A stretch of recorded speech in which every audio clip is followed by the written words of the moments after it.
Welcome back to On the Journey, episode 8, with me, John Paul Dombrowski. Just exploring life, talking about, my own interior journey and offering personal reflections.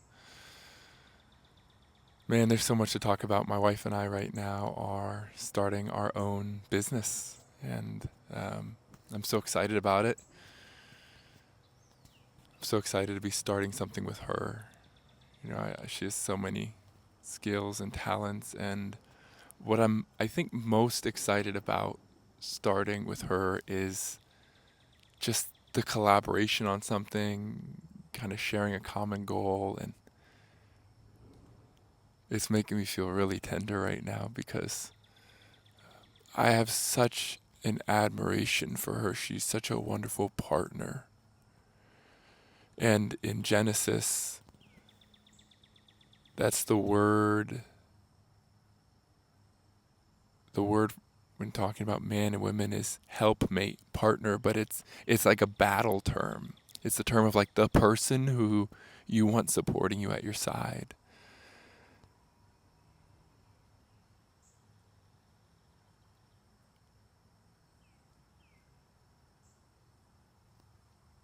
She's mine. And what I'm really excited about is collaboration, about working together towards a goal. This is something that I've really learned in my past experiences as a psychotherapist in working with individuals, is that you have to have a common shared goal. And I want to take a moment to acknowledge my frustration right now that I'm feeling with the cicadas. I came out earlier and I was going to record because I was like, oh my gosh, the cicadas aren't here. Won't have all that background noise. And then I kind of fiddled and did some other videos and some other stuff, and then all of a sudden the cicadas came out, and I was like, no! That quote came to mind. Never put off until tomorrow what can be done today. And but kind of back to collaboration. The most important thing for collaboration is a common and shared goal. And I teach this to all the therapists that I supervise, that I teach, that I train. It actually has to be a really shared goal. It can't be one-sided. It can't be lopsided. Because that goal is the thing that brings us together when either me or you, me or my client, me or my wife wander off track. It's actually the goal that brings us together. And so what a goal does is it brings stability because it's something that rises above you both, that you both tend towards. And when you both tend towards the same goal, it actually brings you closer together. The closer you each get to that shared goal, the closer you are to each other. And so this happens all the time in therapy practice. It's such a danger to want clients to work on what I want them to work on rather than what they want to work on. And instead, I put a lot of intention into really clarifying a shared goal. Now, something that's really important is that as we get together, the goals that we set in the very beginning, they're going to change. But if I could give one piece of advice, one recommendation for couples, for partners, it's identify your shared goals. And you don't have to have them all right now, but the shared goals, those are the things that are going to bring you back into alignment with each other because you're in aligned with something greater than you.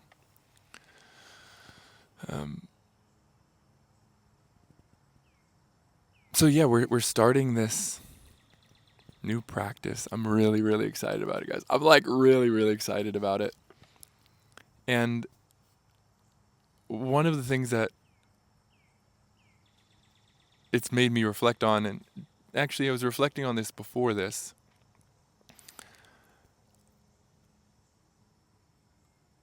Up until this point in my life, I feel like most of my work, most of my intention and action has gone into like putting forth effort and doing things.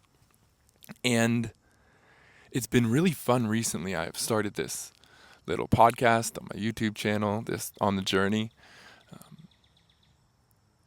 And that's a success for me.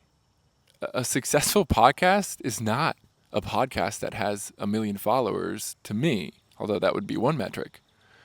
To me, a successful podcast is a podcast that I'm excited and desire to show up to every day. That's the kind of podcast that I want to have. I don't care how much, well, that's probably not true. You could probably pay me a lot of money to do something I don't want to do. But this is not about making money and being successful. It's about doing the things that I love in life and showing up the way that I want to show up. And that's part of the excitement behind this business, this brand, is I feel like it's really an opportunity to show up in the ways that I want and choose how to do that. But I'm starting, a lot of things are really fun that are happening right now in my life. I'm starting to do this little podcast on the journey. I'm starting my YouTube channel. I'm putting out a lot more meditations on here. I've put together a mindfulness mini course on mindfulness for big emotions. That is something that I'm really excited about. I started this Instagram, which, in my eyes, in a couple of months, I got like a couple thousand followers. In my eyes, it's like, whoa, that's like, I think maybe I hoped for that. I didn't quite expect it. But just a lot of really positive feedback. And it feels like all of a sudden, I feel like I'm taking off. Like all of a sudden, I just feel like all these things are happening. It's like boom, boom, boom. I'm just like kind of taking off and exploding. And I was talking to my nephew. He's a really high-level basketball player. And so we bond on that because I played basketball in high school. I played basketball in college, just D3. So much of my time, my energy, my efforts in high school, like my whole life was consumed by this sport. Like it was everything. I wanted to go to the NBA. I mean, crazy pipe dream, like not a chance.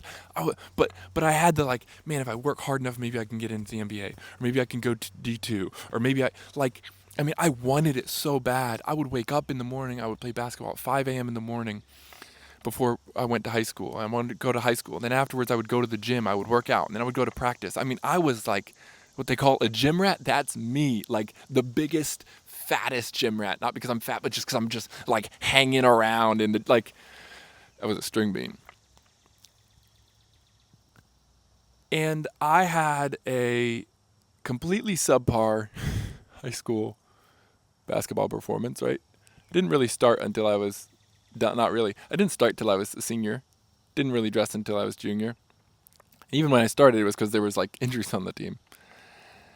And then in college, I had a little bit more of a successful career, but still like pretty subpar. I mean, pretty average. And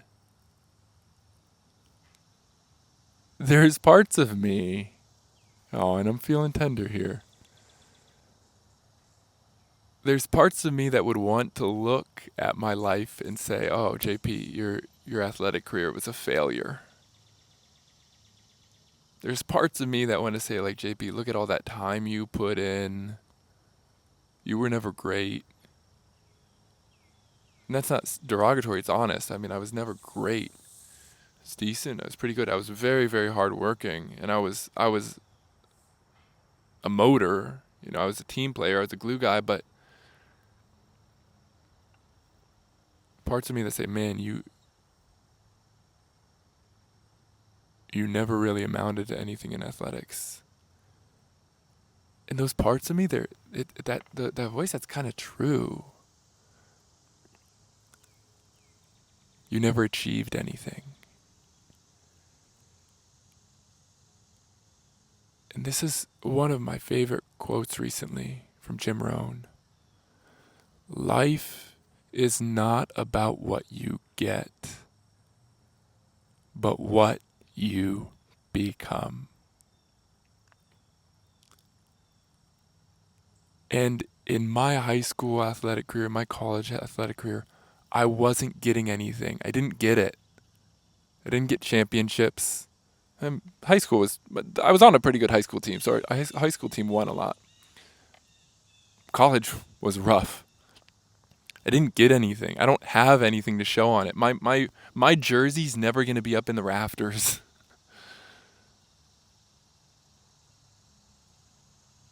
But it's not about what I achieved. It's about what I became. All that time in the gym, all that time feeling discouraged and choosing to work anyway, all that time learning how to wake up to my alarm clock, to roll out of bed to get into the gym.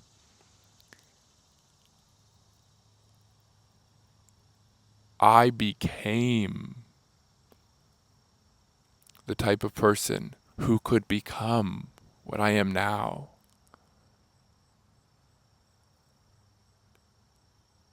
And so there's a part of me that wants to say, like, oh man, all that time, all that grind, like you didn't get anywhere with it, and so it was wasted. No.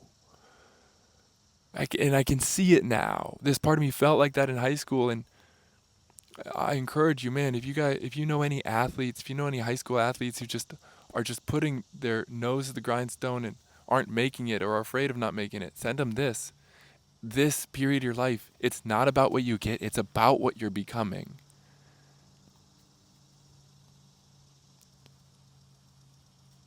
None of it was a waste. I've become the type of person who can handle setbacks, who can handle failure, who can handle going up for a dunk and missing it in JV and then getting chewed out by his coach. I've become the type of person with a relentless will to continue forward. I've become the type of person that is able to look inside of myself and say, JP, are you really giving this your all? I've become the type of person who can wake up at 5 a.m. and do my yoga, do my stretching, who can then meditate for 30 minutes, who can then pray for 40 minutes, who can then go to work. Like, in many ways, I'm doing the same things that I did when I was a high school athlete, college athlete. I'm just grown now. Life is not about what you get, but what you become.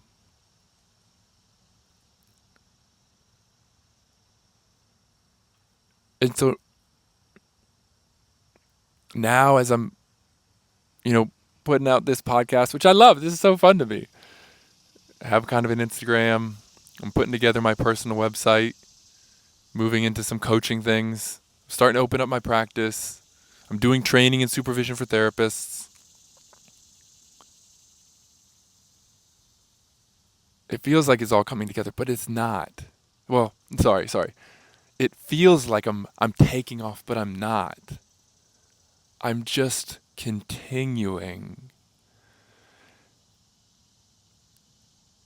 And what looks like moving really fast above the surface, what you don't see is all the work and the time and the tears and the sadness and the depression and the disillusionment and the disconnection and dealing with feelings through alcohol and drinking and dealing with feelings of inadequacy by trying to get attention and trying to prove myself and all these things, these years of difficulty, but that I leaned into, that I asked myself hard questions, that I was supported by a lot of mentors to ask hard questions, to say like, oh, maybe I don't want to drink like that anymore. Oh, maybe the way that I'm trying to purchase the attention of other people, maybe that's actually not good for me. Maybe it's not good for other people. Maybe people don't like that. Oh, all this insecurity, like, oh, maybe that's more of a human thing. And so all these things, these are things that are coming, it feels like they're coming together. But the best way to think about it, I think, is this. It's the parable of the Chinese bamboo shoot. The Chinese bamboo shoot is planted, and for the first year, you see no growth. For the second year, you see no growth. For the third year, you see no growth. For the fifth year, there's no growth. And then in the sixth year, you see growth, but not just a little bit. It grows to 80 feet in 6 weeks. 80 feet in 6 weeks. You can literally sit there and watch the Chinese bamboo plant grow. You can watch it grow. It takes a while, I mean, even still, but you can watch it move throughout the day.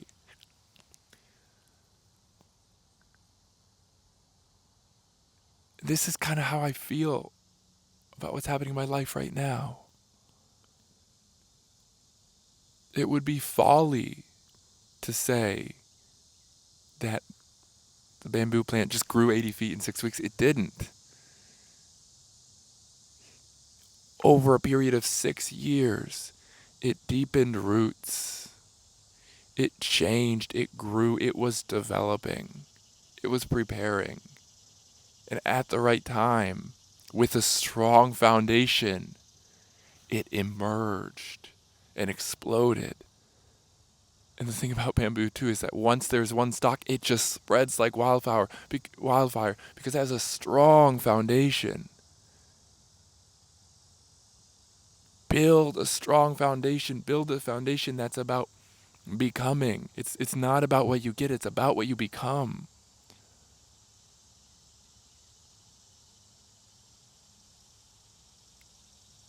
And it's kind of beautiful, I feel choked up about this.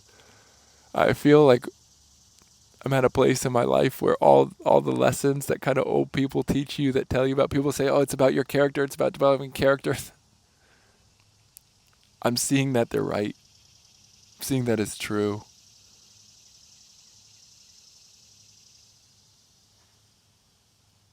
And so I just feel like such an immense gratitude for my family, for my parents,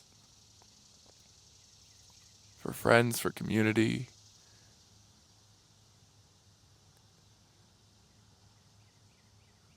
I feel so filled with gratitude for the grace that God has given me in moments of great hardship and pain and suffering. I love this line. There's this line that I wrote down today that was in my meditation. And the line is, awareness has shown itself through my preoccupation. That's how I feel about God's grace. It's not that, oh, now I see God's grace. It's God's grace breaks through into consciousness. That prayer is always a remembering that God's already here. He's always been here, but we don't see him.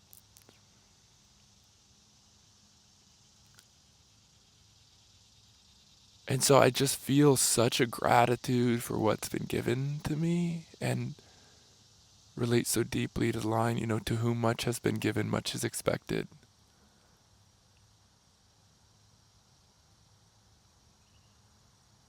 But that's not a burden to me. It's just the right thing to do.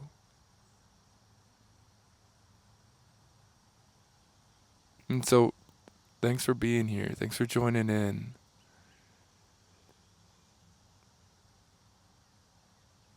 It's not smooth sailing from here. We never get to a place in life where now it's smooth sailing. I think that's a huge illusion.